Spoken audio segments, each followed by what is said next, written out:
Pessoal, vamos começar a segunda parte da nossa aula, agora falando de farmacologia dos distúrbios ácido-pépticos.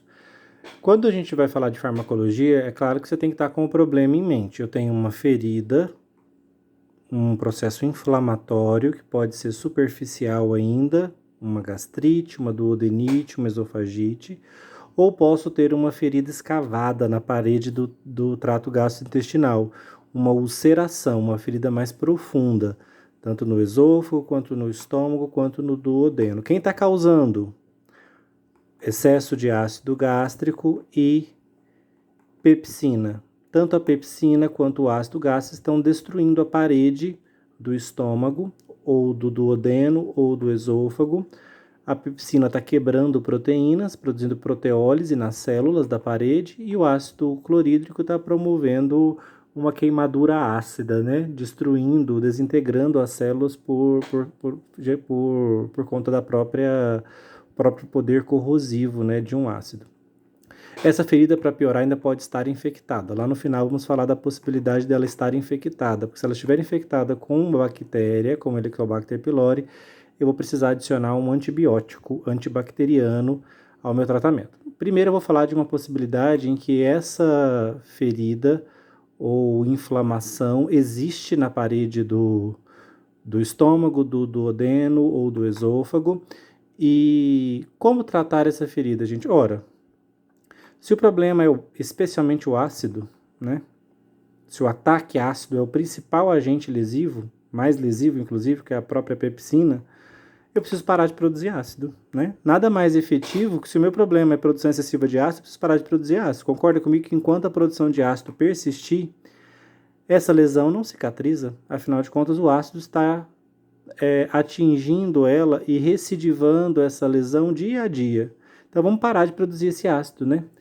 Para parar de produzir o ácido, eu tenho que agir na célula que produz o ácido. Célula oxíntica, aqui na parede do estômago, né? A célula oxíntica dentro das glândulas gástricas, especialmente, ela está produzindo ácido clorídrico e liberando aqui, né, dentro do estômago, acidificando o suco gástrico.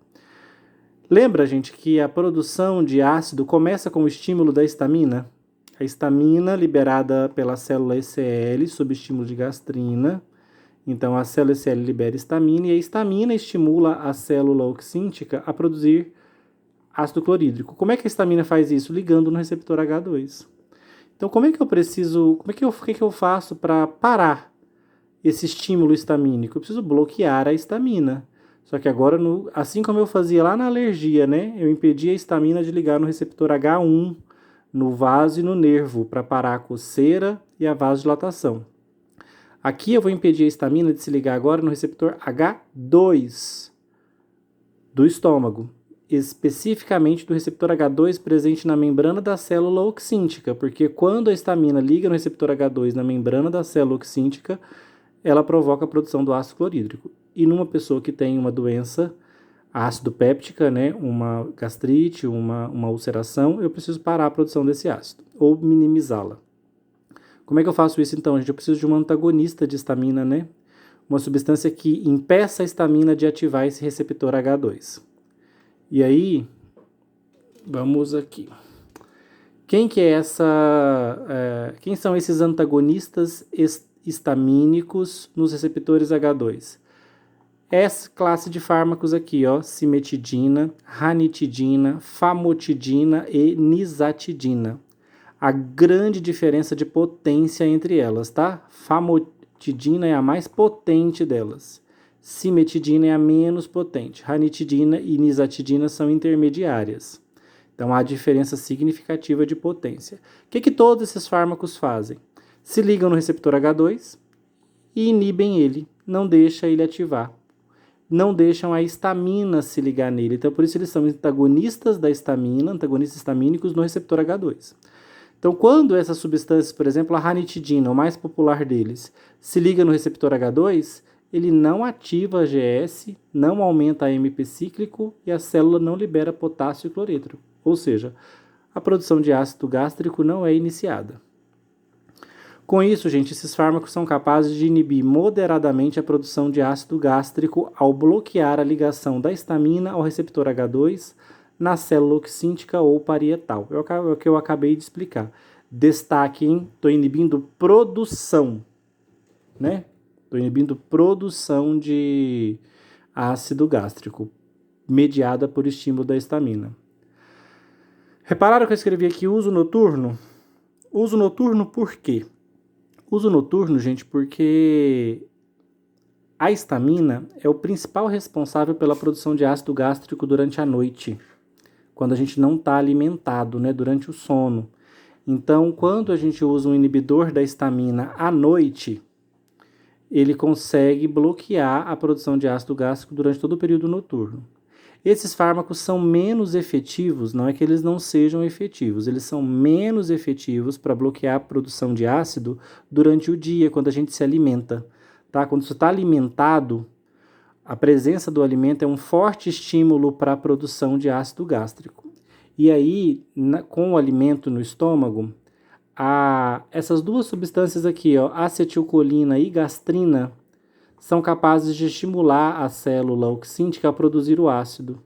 Então, ou seja, a célula oxíntica não é estimulada só por histamina, ela tem estímulos extras. O principal estímulo é a histamina. Então, quando eu bloqueio a histamina, eu tenho um poderoso efeito antiácido, né, de bloquear a produção do ácido. Só que se lembrem de que a histamina não faz esse estímulo sozinha. A acetilcolina e gastrina também estimulam a célula oxíntica. Então, por isso que quando a gente está alimentado, quando o estômago está cheio de alimento, não é só a histamina que está estimulando a produção de ácido gástrico. A gastrina e a acetilcolina também estão. Por isso que você inibir só a histamina, muitas vezes não vai dar tanto resultado quando o estômago está cheio de alimento. À noite, quando você está dormindo, o estômago está vazio, a produção de acetilcolina e gastrina é bem baixa. Então, o principal estímulo para a produção de ácido gástrico noturno é a histamina. Por isso que esses medicamentos são extremamente efetivos à noite, para bloquear a produção de ácido gástrico. Então, indivíduos que têm refluxo, né, que sentem queimação durante as madrugadas, aí é efetivo para eles usar um bloqueador da histamina no receptor H2. Por favor, não entendam que eles não funcionam durante o dia com o estômago alimentado. Funcionam, só não são tão efetivos, porque daí a célula oxíntica, durante o dia, quando a gente está se alimentando, ela tem outros estímulos, que não só a histamina. E esses medicamentos só bloqueiam o estímulo mediado pela histamina, porque eles se ligam no receptor H2 e inibem o receptor H2, ok? Repararam que eu risquei a cimetidina? A primeira da classe? Gente, cimetidina é um fármaco que já nem deveria estar mais no mercado. Super problemática, tá? Primeiro, porque altera o metabolismo hepático, altera a quantidade de enzimas hepáticas das principais CYPs. Lembra quando eu falei que quando um fármaco muda a quantidade de CYPs no fígado, ele altera a metabolização de uma série de outros fármacos? E a cimetidina simplesmente altera a quantidade das principais CYPs do fígado, as principais oxidases. Então, ela interfere no metabolismo de uma infinidade de outros medicamentos. Então, quem está tomando cimetidina, muitas vezes precisa de ajustar a dose de vários outros medicamentos. Por isso que ela, né, é um fármaco dificílimo de trabalhar com ela e ela praticamente saiu do mercado. Quando virem alguém tomando cimetidina, já recomendem imediatamente, sem sombra de dúvidas, a troca por ranitidina, que não tem esses efeitos potentes de indução enzimática no fígado. Outro motivo para a cimetidina ter perdido muito mercado, mas estranhamente ainda permanece no mercado, tem gente que ainda prescreve, então vocês vão ver gente tomando. A cimetidina, além disso, ela provoca distúrbios no metabolismo de hormônios, tanto masculinos quanto femininos, tanto a testosterona quanto o estradiol. Então, por exemplo, o homem pode ter ginecomastia, surgimento de mama, mulher pode ter distúrbios tanto na produção de prolactina quanto na produção, no metabolismo do estradiol, do hormônio feminino. Então, além de interferir, né, no metabolismo hormonal, tanto de testosterona quanto de estradiol, que é feito no fígado, porque ela altera as enzimas hepáticas, ela ainda interfere no metabolismo de uma série de medicamentos, para não dizer aí na casa de 90%, porque ela altera, gente, CYP3A4 e CYP2D6, CYP2C9. Essas CYPs são as principais CYPs, né? Vocês não conhecem elas assim por nome, mas as CYPs, são muitas CYPs, né? Cada uma recebe um código. Essa CYP3A4 é a principal metabolizadora de medicamentos. A cimetidina altera ela no fígado. Então, altera o metabolismo de uma quantidade muito grande de fármacos. Então, cimetidina, por alterar metabolismo hormonal em homem e mulher, testosterona e estradiol, e por alterar as enzimas hepáticas, alterar as CYPs, aumentar a quantidade de CYPs, elas interferem, né? A cimetidina interfere no metabolismo de vários fármacos. Ranitidina, famotidina e nizatidina não provocam isso. Só para mostrar para vocês aqui na apostila de vocês, nós estamos na aula 7, né? Fármacos antiácidos, ou um termo melhor é fármacos que tratam as doenças ácido-pépticas. Aqui tem uma figura geral, né, mostrando vários mecanismos, vocês vão ser capazes de entender ela depois da aula. E aqui é uma tabela que eu deixei para vocês mostrando os antagonistas da histamina no receptor H2, cimetidina, ranitidina, nizatidina e famotidina. Olha a potência, gente. Cimetidina, que é o primeiro da classe, a gente considera com potência 1. A ranitidina é 4 a 10 vezes mais potente que a cimetidina e ela é a mais popular no Brasil. Assim como a nizatidina, 4 a 10 vezes. Já a famotidina ela é 20 a 50 vezes mais potente que a cimetidina. Então a famotidina é a mais poderosa dos antagonistas. Você percebe que ela é poderosa pela dose. Ó. A ranitidina você precisa de 150 mg, nizatidina também. Da famotidina você precisa só de 20 mg para ter um efeito. Né? Então a dosagem menor já mostra que ela é bem mais potente. Tá ok? Então aqui está mostrando, depois dei uma interpretada nessa tabela aqui que tem umas informações interessantes. Vamos voltar para a nossa aula. Então, conhecemos a primeira forma de bloquear a produção de ácido gástrico, é impedir que a histamina estimule a célula oxíntica. Mas vocês viram na minha explicação há pouco que uma etapa fundamental e final da produção de ácido gástrico é feita pela bomba de prótons de hidrogênio e potássio. O que ela faz? Ela troca o potássio que foi expelido, ela reabsorve ele e joga para fora, secreta o íon hidrogênio. E é o principal íon para gerar as características ácidas do suco gástrico. Então, essa troca feita pela bomba, né, se é uma bomba ela faz troca de íons, essa troca de potássio para o hidrogênio, gente, é o momento crucial e definitivo para a produção do ácido clorídrico. Não posso falar em ácido clorídrico sem a presença do íon hidrogênio. Fica claro então, né, gente, que bloquear essa bomba é um poderosíssimo efeito antiácido, porque inibe completamente a produção de ácido.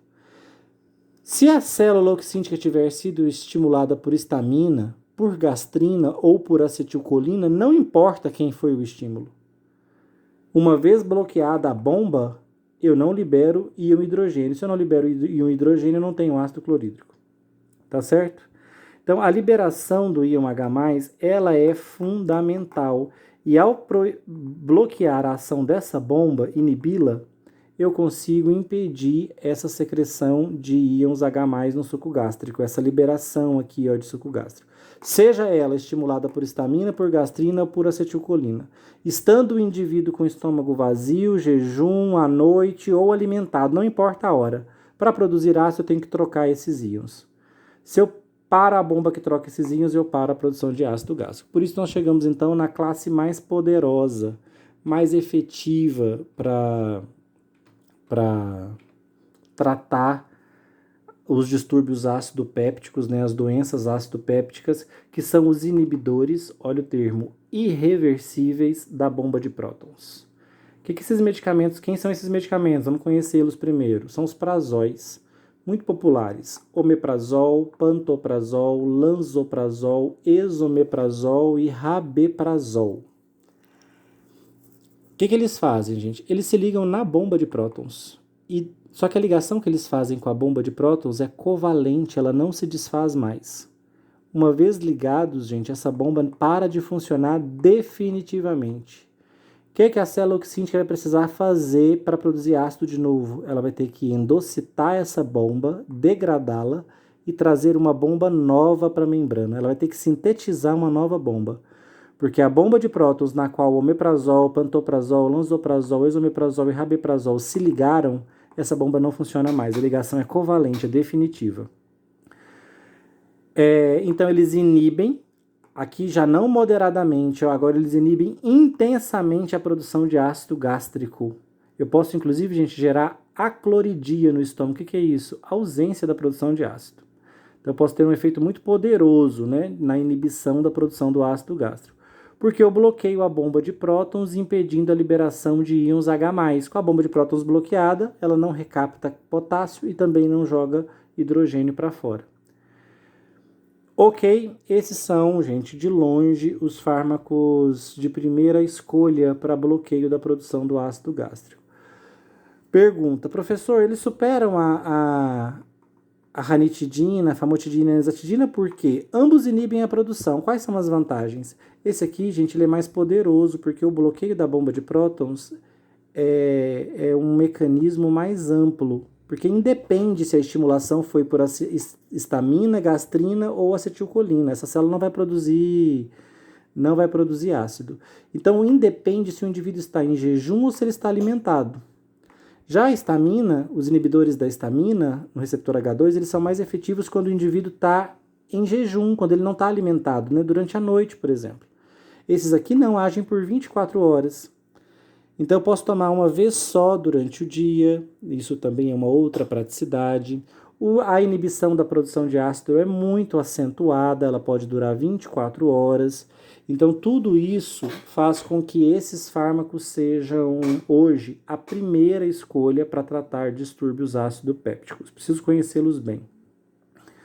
Em termos de toxicidade, grandes diferenças? Se comparados com a cimetidina, sim, mas se comparado com os demais, ranitidina, famotidina e nizatidina, com os prazóis, gente, são fármacos muito seguros, tá? Tanto os antagonistas da histamina, com exceção da cimetidina, quanto os prazóis são fármacos bastante seguros. Cuidado, tá? A internet está cheia de lendas urbanas de que o omeprazol provoca demência, de que os prazóis provocam câncer no estômago, tá? Isso é uma grande lenda urbana, não existe evidência científica de nada disso. São fármacos bastante seguros, eles se ativam exatamente aqui, ó, eles são profármacos, então eles se ativam aqui na região dos canalículos da célula oxíntica, então quando eles chegam aqui é que eles se ativam, e aí eles conseguem fazer uma inibição irreversível da bomba por ligação covalente. A célula vai ter que precisar produzir uma nova bomba para produzir ácido gástrico de novo. Por isso que o efeito deles é longo, de 24 horas, que é o tempo que demora para a célula gástrica, para a célula oxíntica, começar a produzir novas bombas para voltar à produção de ácido. Ingerir, gente, em jejum, tá? Por que em jejum? Esses fármacos, vocês vão ver que todos eles vêm em cápsulas. Por que em cápsulas? Cápsulas de liberação apenas no intestino. Então, esses medicamentos, eles vêm em cápsulas, passam direto pelo estômago e só abrem no intestino. Por quê? Todos eles são sensíveis ao ácido gástrico. Se essa cápsula abrir no estômago, ela vai danificar as moléculas, ela vai degradar essas moléculas e eu perco eficácia. Perco boa parte da minha dose aqui no estômago. Então, em hipótese alguma, eu posso abrir as cápsulas desses medicamentos e preferencialmente vou tomar eles em jejum, por quê? Porque o estômago estando vazio, a produção de ácido fica basal. Tem pouco ácido no estômago, diminui as chances de eu ter perda desse medicamento, porque em contato com o ácido ele vai se degradar. Por isso que a cápsula dele sobrevive ao pH ácido do estômago e ela só abre, ela só desintegra no intestino. Por isso deve ingerir em jejum. Cuidado com o jejum, tá, gente? Futuros enfermeiros aí, especialmente, quando forem verificar um paciente tomando esses medicamentos, for orientar ele, as pessoas entendem que jejum é tomar a medicação antes de comer. Então, elas engolem o medicamento e em seguida tomam café. O medicamento cai no estômago, logo atrás cai o alimento, o estômago se enche de ácido. E isso pode degradar o fármaco, né, fazer essa cápsula se abrir, eu posso perder fármaco e acabo perdendo efeito. Então expliquem para as pessoas que jejum é tomar e dar aí uns 30, 40 minutos para ingerir alimento. Né? Então tem que dar o tempo da cápsula cair aqui no estômago e passar sozinha para o duodeno para depois o alimento chegar no estômago. Tomar logo em seguida o medicamento num... Tomar logo em seguida o alimento, né, em cima do comprimido, não é tomar em jejum, não. Então, ingerir em jejum porque esses medicamentos são sensíveis ao ácido gástrico. Nossa população, né, as pessoas mais leigas, elas têm muita percepção de que se abrirem a cápsula vão ativar o efeito, vão ter um efeito mais rápido. No caso do omeprazol, elas vão estar destruindo esses fármacos, omeprazol, pantoprazol, lansoprazol e omeprazol. Talvez uma das partes mais importantes dessa aula. Atenção total agora. Há uma diferença gigantesca de preço entre esses medicamentos, tá? O omeprazol é bastante barato, e à medida que vai vindo aqui, ó, pantoprazol, lansoprazol são de preços intermediários, esomeprazol é bastante caro, rabeprazol também. Por que pagar mais caro, né? Para pagar mais caro por eles têm que ser melhores do que o omeprazol. Gente, não são, tá? Não há evidência clínica de que eles sejam mais eficazes, de que eles sejam mais potentes. Há uma diferencinha só que, na minha opinião, como professor, não justifica pagar mais caro por rabeprazol e por lansoprazol e esomeprazol. Qual que é a diferença, gente? Biodisponibilidade. O omeprazol é muito metabolizado no fígado, a biodisponibilidade dele é de 40% a 60%. Já a biodisponibilidade do esomeprazol e do lansoprazol é maior, é de 80%. Pantoprazol é 77%, então eles têm biodisponibilidades altas, ou seja, passam bastante do fígado e vão para os tecidos. No caso, o tecido que eu quero que eles cheguem é o estômago. Então, a fração, né, da dose que chega ao estômago é maior de esomeprazol, de lansoprazol e de pantoprazol. Só que aqui eu estou falando de uma diferença de preço gritante, né? Então, talvez, no caso do omeprazol, caso a pessoa reclame que ele não esteja fazendo efeito, o que você vai entender? Não pode não estar fazendo efeito porque ele está tendo um metabolismo hepático muito intenso. Pode ser um indivíduo que está metabolizando muito o omeprazol.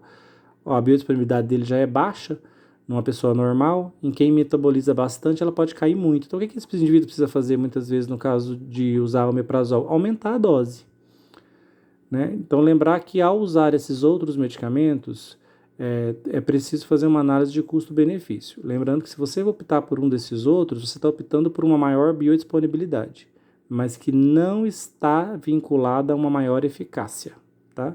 O omeprazol pode ser tão eficaz quanto os demais, apesar de uma biodisponibilidade menor. Talvez você precise fazer um ajuste de dose no seu paciente, mas não significa que ele perde eficácia. E não se esqueçam de que não provoca demência, nem provoca o surgimento de tumores.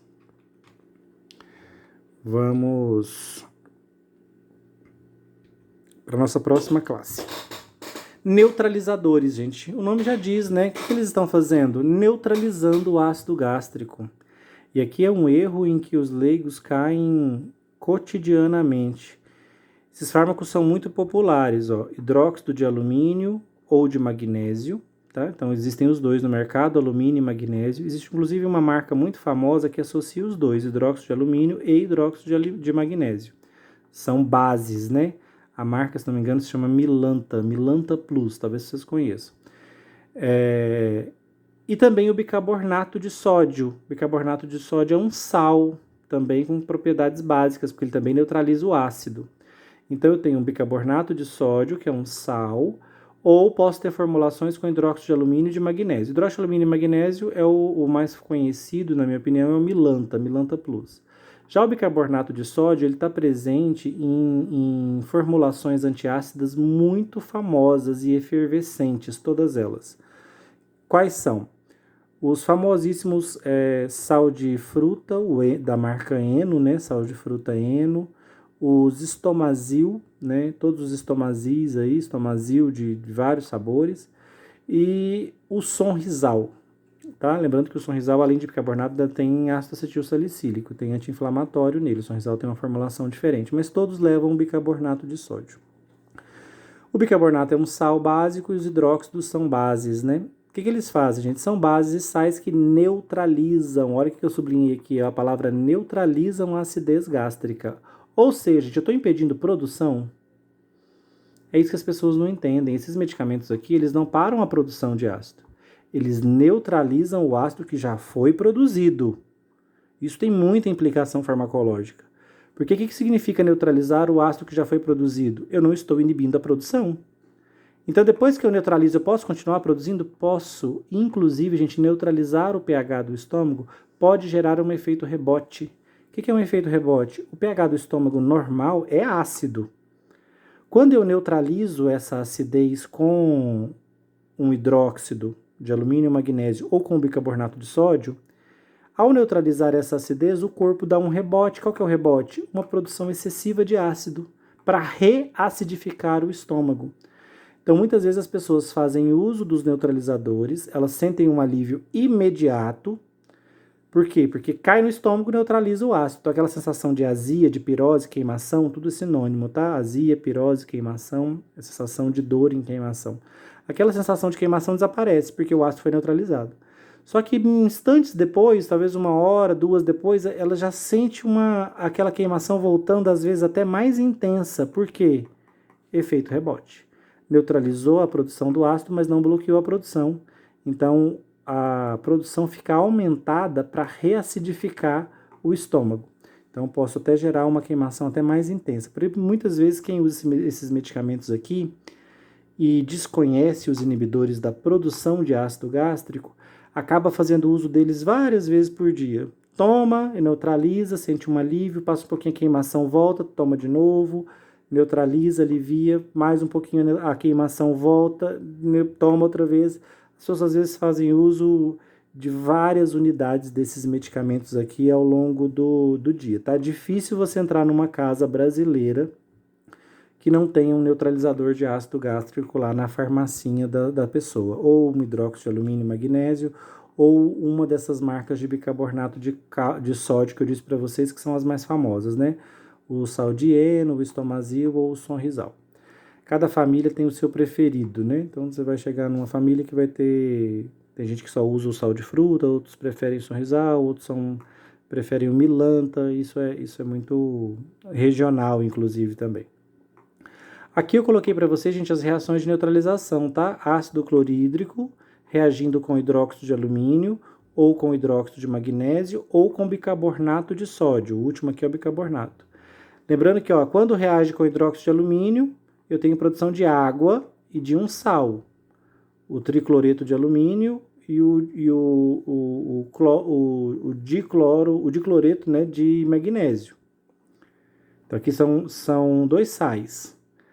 Já quando eu reajo o ácido clorídrico com o bicarbonato de sódio, eu gero NaCl, cloreto de sódio, nosso sal de cozinha. Gero água e gero gás carbônico, tá? Então, vocês vão ver nas bulas que esse bicarbonato de sódio, né, os medicamentos à base de bicarbonato de sódio geram eructação, que é arrotar, né? Por quê? Porque eles enchem o estômago de gás. Porque ao neutralizar o ácido com bicarbonato, eu gero cloreto de sódio, o sal de cozinha, água, mas gero gás. E esse gás acaba sendo eliminado pela boca.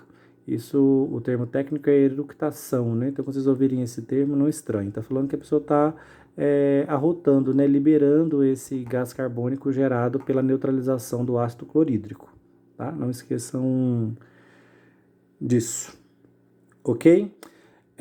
Para a gente seguir, eu vou falar de protetores gástricos, tá? Então eu vou parar o vídeo, que já está com 28 minutos, e vou voltar para a gente falar de fármacos que protegem a ferida, tá? Protetores do ácido gástrico.